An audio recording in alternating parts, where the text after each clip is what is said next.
Let's get right to the point. On October 10th, 2007, a little game called The Orange Box was released by the boys at Valve. It included 3 games.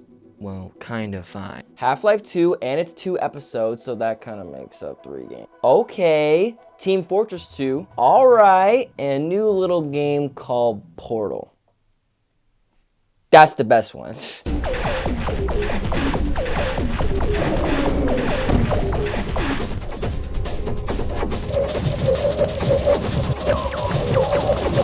Now you're thinking with portals. Portal is great. Alright, this is a topic that has been beaten to death on the site, and this game has been analyzed all over YouTube for years. So why would I talk about this in one of my first YouTube videos uploaded? Because this game is f***ing dope. Portal 1 and 2, in my opinion, was Valve at their absolute peak of game design and quality. Sure, you can have your 50% lives and Left 4 Zombie boyos, but Portal is so different and unique and shines from all of Valve's projects, in my opinion. At least before they were making stupid card games and this shit.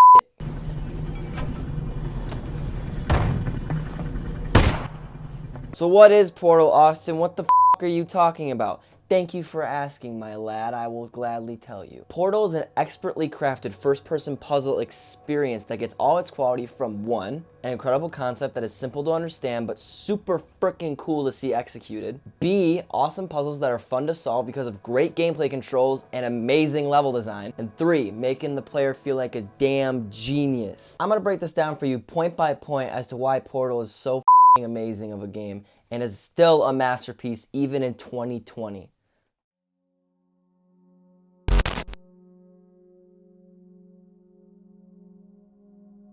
You have a gun, but don't just shoot bullets like some stupid COD shit. No. Shoot a portal on one thing, shoot another on another thing, walk through it, and ta-da! I'm on the other side of the f***ing portal. And the game's puzzles are built on how creative you can get with portals and how you can figure out where you need to get to go using portals. And I'm sure the lads back in 2007 watching the trailer to Portal were like, yo, this shit is dope. This is fucking stupid. Let me put an example on your bitch ass. Test chamber 9. You walk in that bitch, you have the blue portal, you see a cube, you see an orange portal up to the left, you see a little fucking blue emancipation grid to your right. You can't shoot portals through that bitch, but you see a button. You know that fucking square has to go on there. So what do you think? You think to yourself, well, there's the orange portal up there.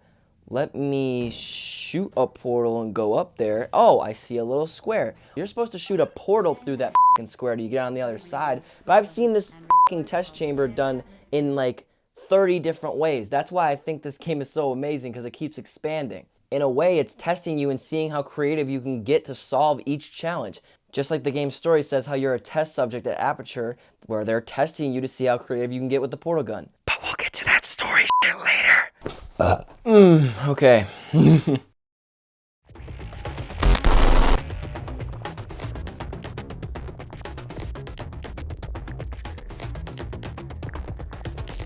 Okay, point 2. The puzzles and shiz. Portal's puzzles are so satisfying because they follow the format of teaching you new concepts that can lead to interesting results, and testing you on what you just learned and then building upon it.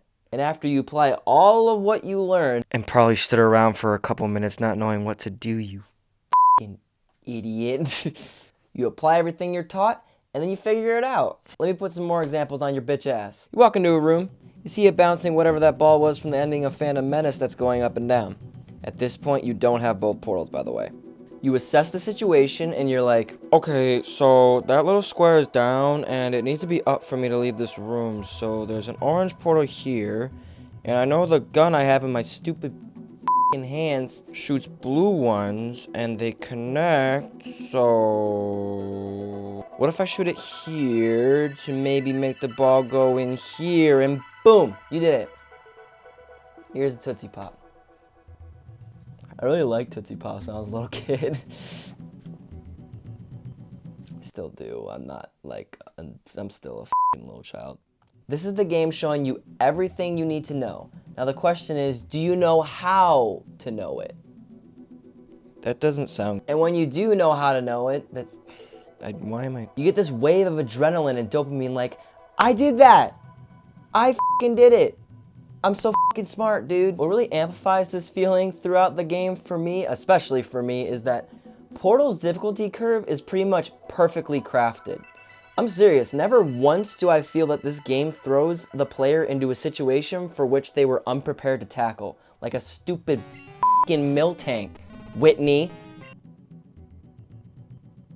I've never felt that I wasn't taught something important to solve the next puzzle. Hell, you don't even get both portals at first, or even the gun at first. They just really hold your hand and teach you the basics to make sure you understand how this game works. And then they don't give you the portal gun, you earn the portal gun, and then you can go fucking wild. The game teaches and shows you everything you need to know in order to solve a puzzle. If you paid attention, you nitwit. And when you do, that's where you feel like Einstein. Fucking galaxy braiding over here. And that leads me to point 3, making the player feel like a damn genius.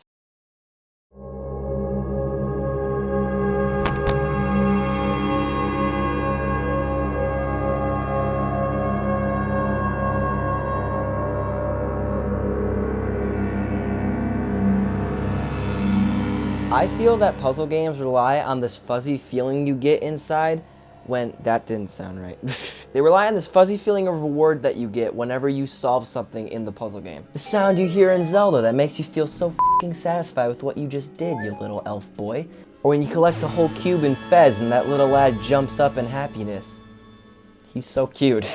Without the feeling of satisfaction, these games would probably be considered boring, to be honest. Even Zelda with all the combat and stuff, I feel that the dungeons and the shrines in Breath of the Wild and all that stuff is the best part of those games. I mean, how many top 10 dungeon lists are there all over YouTube? Like, I'm getting off topic. But Portal's puzzles are not only fun to solve because you have like the coolest gun ever. When you finally put that portal right where it needs to go and put that cube in the anus it needs to go in, you feel so fucking good. You get this rush that makes you want to do the next puzzle and figure it out and get that feeling again. It makes the game super addicting to play. It's like heroin, honestly. I mean, yeah, there's only like 3 hours to get addicted to your first time through, but hey, it's still dope. Come on now. And yes, Portal 2 is a bigger and debatably better game overall, but I believe Portal 1 started this beautiful foundation that Portal 2 really built off of, obviously it being a sequel, and it was already such a damn good game to begin with. Oh, did I mention the story's amazing too? You are a test subject inside a facility called Aperture Science Laboratories, and your name is Shell, who they've put under experimentation to see how creative humans can get with this new device called the portal gun. And about 30 seconds into the game, after you wake up and you fiddle around with some bullshit in this room for a little bit, you are introduced to one of the best and funniest characters in all of video gaming.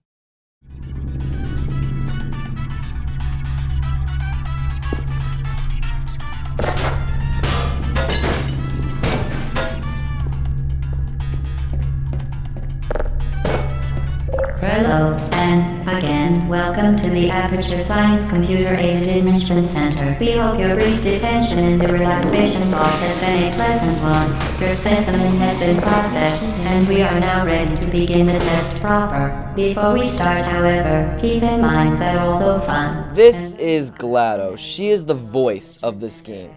She is an artificial intelligence that has subjected you to the testing, and she has countless quotes across this game. And she is the only real person, in quotes I might add, that you hear throughout the game. You see offices throughout this game, but no humans inside of them. Her black humor accompanying you while you roam the dark and lonely halls of Aperture Science is a beautiful combination of hilarious and unsettling due to her glitchy and monotone delivery. Remember, the Aperture Science Bring Your Daughter to Work Day is the perfect time to have her tested. As part of a required test protocol, our previous statement suggesting that we would not monitor this chamber was an outright fabrication. Good job. As part of a required test protocol, we will stop enhancing the truth in 3, 2... Believable. You. Subject name here. Must be the pride of. Subject hometown here. There's a reason the Portal games are some of the most quotable games of all time. And as you get further and further into the game, you learn more about the dark secrets of Aperture Science and GLaDOS through phenomenal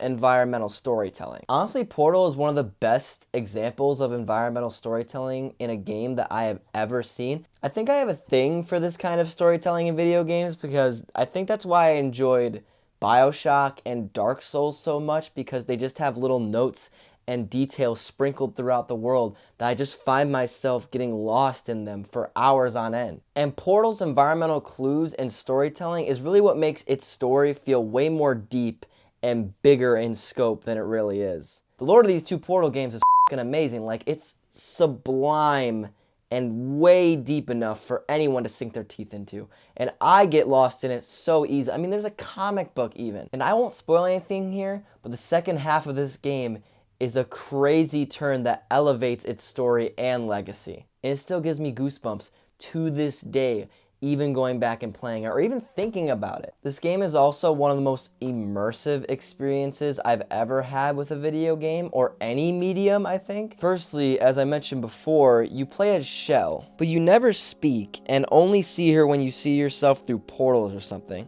We as a player don't know Shell as a character or truly who she is, so we ourselves become the character. I see this as me roaming the creepy halls of Aperture Science.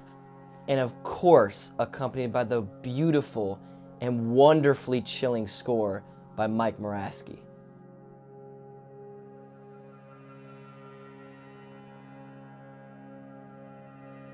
And it's funny how this is a puzzle game because at times in Portal, I can show examples of where I've never felt so alone in a video game before. And honestly, I felt really scared as to what was going to come next on my first time through.